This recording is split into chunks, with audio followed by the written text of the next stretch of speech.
Assalamualaikum warahmatullahi wabarakatuh. Saya Ratna Puspita Dewi dari kelas 4B dengan NIM 444200054. Tujuan saya membuat video kali ini adalah untuk memenuhi salah satu syarat mata kuliah analisis pangan. Yang saya hormati, Ibu Winda Nurtiana, STP MSI selaku dosen pengampu mata kuliah analisis pangan. Pada video kali ini, saya akan membahas tentang analisis kadar mineral yang menggunakan metode titrasi pengendapan atau titrasi argentometri dengan cara atau metode Volhard. Untuk topik yang akan saya bahas itu terdiri dari beberapa topik. Yang pertama, titrasi argentometri. Yang kedua, metode Volhard. Yang ketiga, mekanisme reaksi Volhard. Yang keempat, contoh analisis metode Volhard. Dan yang terakhir yaitu simpulan. Langsung saja masuk ke bagian yang pertama yaitu titrasi argentometri. Jadi apa sih yang disebut dengan titrasi argentometri? Sebelum kita lanjut bahas lebih lanjut tentang metode Volhard itu sendiri. Nah, jadi titrasi argentometri atau titrasi pengendapan adalah salah satu metode titrasi yang melibatkan ion Ag+. Ini berdasarkan Kuntari et al. Pada tahun 2018. Titrasi argentometri itu memiliki 3 metode yang biasa digunakan, yaitu metode Vajan, metode Mohr, dan metode Volhard. Nah, pada video kali ini saya akan membahas tentang bagian dari titrasi argentometri yaitu metode Volhard. Nah, metode Volhard itu pengertiannya yaitu metode yang terdapat dalam analisis kimia yang digunakan untuk menentukan kandungan halogen atau klorida, bromida, dan iodida melalui pengendapan. Nah, untuk menentukan kadar klorida, bromida, dan iodida dengan pengendapan itu tentunya melibatkan suatu larutan. Nah, larutan yang digunakan atau yang terlibat dalam pengendapan ini pada reaksi Volhard yaitu AgNO3 atau perak nitrat. Yang mana pada saat kelebihan larutan AgNO3 atau perak nitrat itu dilakukanlah proses titrasi dengan menggunakan larutan tiosianat untuk mendeteksi apakah suatu larutan tersebut mengandung klorida, bromida, atau iodida. Nah, metode Volhard itu ternyata dikembangkan oleh ilmuwan yang berasal dari Jerman pada tahun 1874, yaitu yang bernama Jakob Volhard.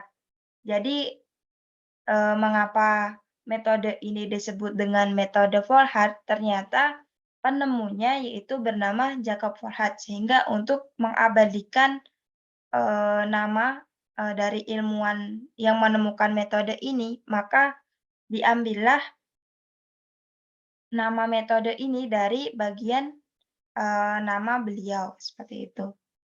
Selanjutnya, indikator yang digunakan pada titrasi metode Volhard yaitu berupa Fe3 atau ion Fe3+ dan ion tiosianat atau SCN- itu berperan sebagai larutan standarnya. Ini berdasarkan Rohmah dan Zilan pada tahun 2020. Berikutnya, untuk mencegah terjadinya pengendapan ion Fe3+ menjadi besi hidroksida, itu dilakukanlah titrasi ini pada suasana asam seperti itu. Karena kita tahu bahwa metode titrasi argentometri yang lain seperti Vajan dan Mohr itu dilakukan pada suasana netral, tetapi untuk metode Volhard ini dilakukan pada suasana asam karena untuk mencegah terjadinya pengendapan ion Fe3+ menjadi besi hidroksida, seperti itu. Berikutnya, metode Volhat itu titik akhir titrasinya ditandai dengan terjadinya perubahan warna, yaitu yang semula dari warna putih menjadi warna merah. Ini berdasarkan Bayrak et al. Pada tahun 2009.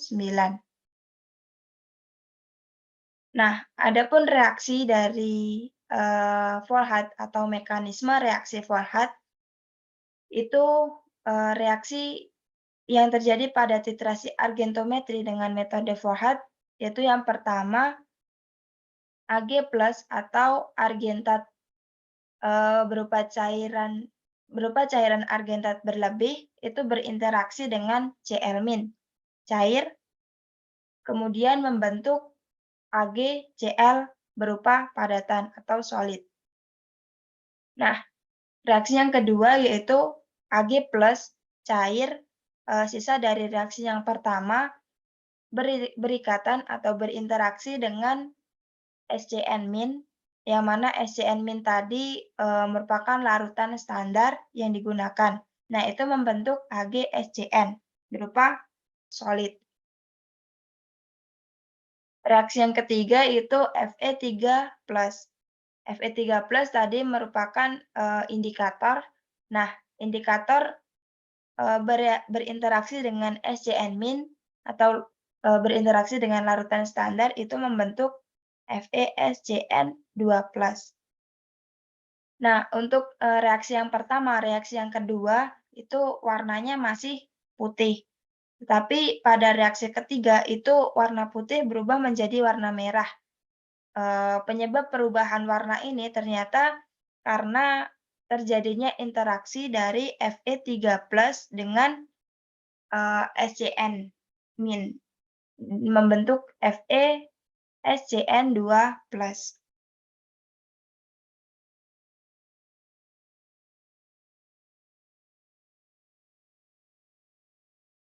Nah, contoh analisis dari metode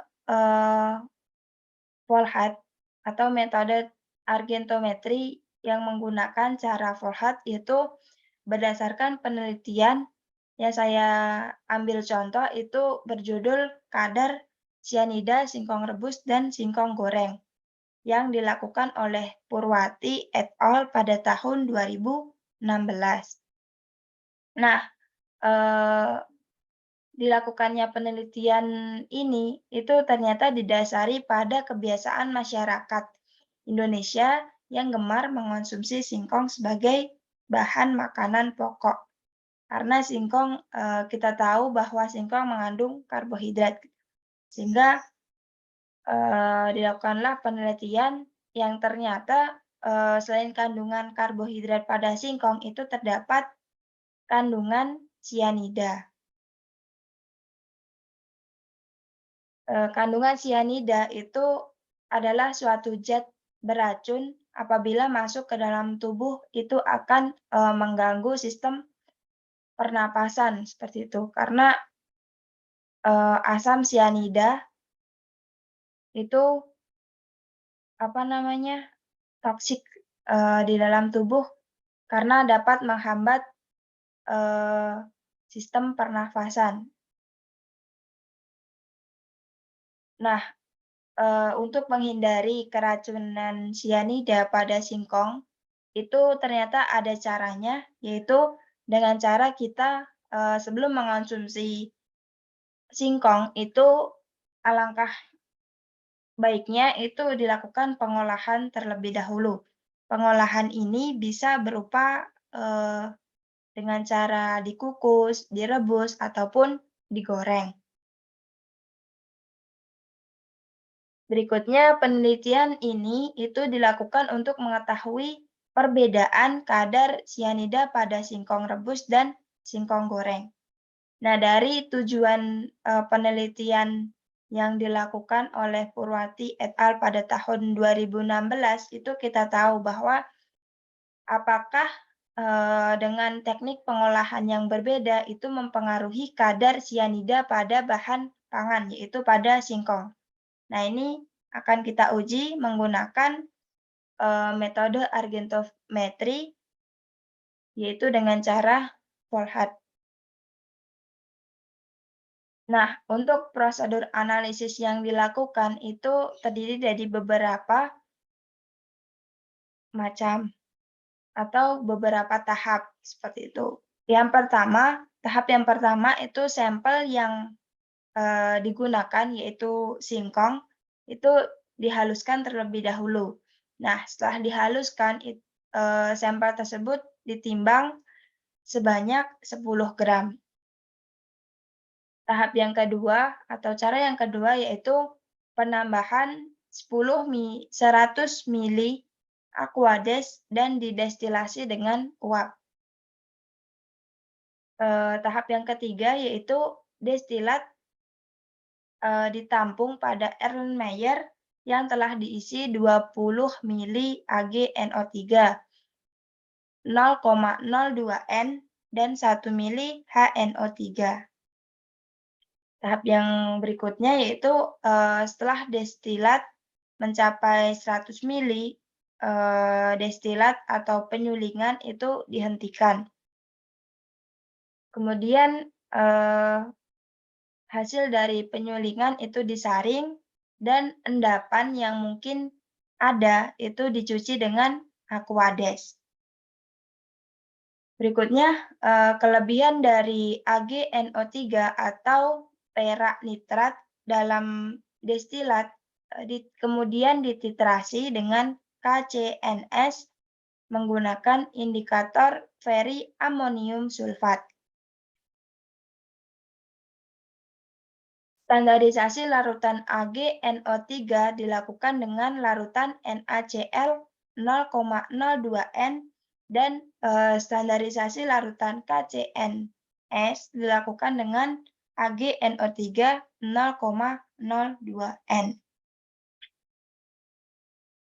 Adapun hasil dari analisis yang dilakukan berdasarkan Purwati et al. Pada tahun 2016 itu diketahui bahwa setelah diuji kadar cyanida pada singkong rebus dan singkong goreng menggunakan metode argentometri dengan cara Volhat itu kandungan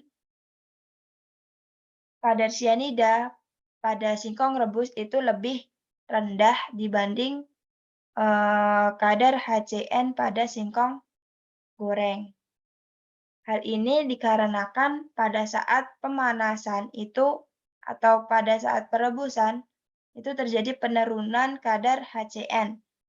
Tetapi pada saat penggorengan dengan minyak itu ternyata kadar HCN masih tetap sama karena tidak bisa mengalami penurunan.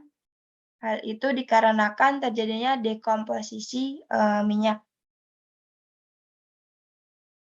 Nah, adapun simpulan dari video yang saya buat, yaitu titrasi argentometri itu melibatkan ion Ag+ atau argentat. Kemudian titik akhir titrasi dari metode Volhat itu ditandai dengan terjadinya perubahan warna yang semula berwarna putih berubah menjadi merah. Kemudian metode Volhat itu dilakukan pada suasana asam, berbeda dengan metode Mohr dan Pajan yang dilakukan pada suasana netral. Berikutnya, kesimpulan yang terakhir yaitu indikator yang digunakan pada metode Volhat yaitu berupa Fe3+ dan ion thiocyanat itu berperan sebagai larutan standar yang digunakan.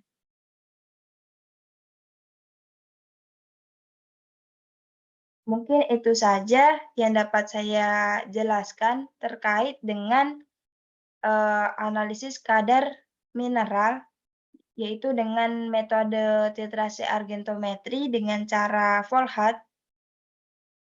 Semoga apa yang saya sampaikan itu dapat bermanfaat untuk semua dan apabila ada kesalahan dalam menjelaskan, mohon diberi pembenaran atau, pembetulan seperti itu. Terima kasih, atas perhatiannya. Sekian dari saya. Wassalamualaikum warahmatullahi wabarakatuh.